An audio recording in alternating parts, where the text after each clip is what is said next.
All right, good question. How has the Kenyan government addressed a conducive environment for women entrepreneurs? One of them is by creating the digital economy. You've had the president, Dr. William Samoei Ruto, talking about the digital space, how the government is keen to create the digital economy by layering the digital network. And that is one area that women can plow in. Currently, as we speak, you'll realize a simple concept like influencers. You've seen so many young people in the TikTok space. They can make money seated in their own homes. So the question then is, how does the digital space also create that platform for young women, youth, and women entrepreneurs, not only to sell their merchandise, to find the market space, and even to create the, the rapport with the financial institutions in terms of how can we then leverage, get loans, get quick access to finance. How do we remove the barriers? You've seen the president launch the digital space in terms of Women Enterprise Fund. Previously, it was monologue. And the barriers for any woman enterprise to access funds within WEF was a completely difficult situation. But right now we've moved it to the digital space. So it is you and your portal, you and managing your portal, and then it becomes very clear because you've removed the barriers. So the Kenyan government and the president himself is very keen, especially to uplift the low income earners and the MSMEs. And you've seen we also have the ministry in place, the Ministry of MSMEs and CS Chelugui and the PS. And you realize they are market driven, If we look at Women Economic Empowerment and Investments, MITI, Ministry of Trade is also working on women in investments. So that is also another area that my office should be able to leverage, so that we can be able to put as many women within the digital space, within the market share, and for them to be able to not only produce, but sell their merchandise. So the government is at it. All right. Yeah. All right.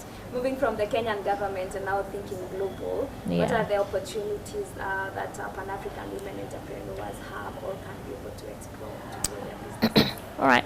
Pan-African women entrepreneurs are very lucky because when you look at COVID and what COVID produced in terms of keeping everybody within the digital space, everyone now is forced to retool.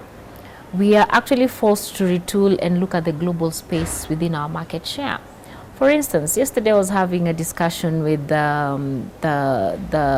owner of Ushanga, and he was keen to ensure that Ushanga, this is the beadworks. Yeah.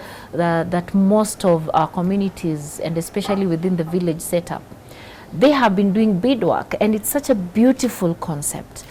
But within the digital space and the global space, you'll realize you only need your phone to sell, So moving to the global space, how then can we leverage on the tools that are already there, within the Pan-African setup, and ensure that we bring all these women, regardless of the country they are coming from, Africa, and make it one big village so that we can be able to trade together. So for me, I see a very bright future, especially if we use the digital space, and everybody has to retool their business. Nowadays, you don't need a big office for you to do your biashara. You just need to sit in a corner with your computer, with your phone, and you're able to do a lot.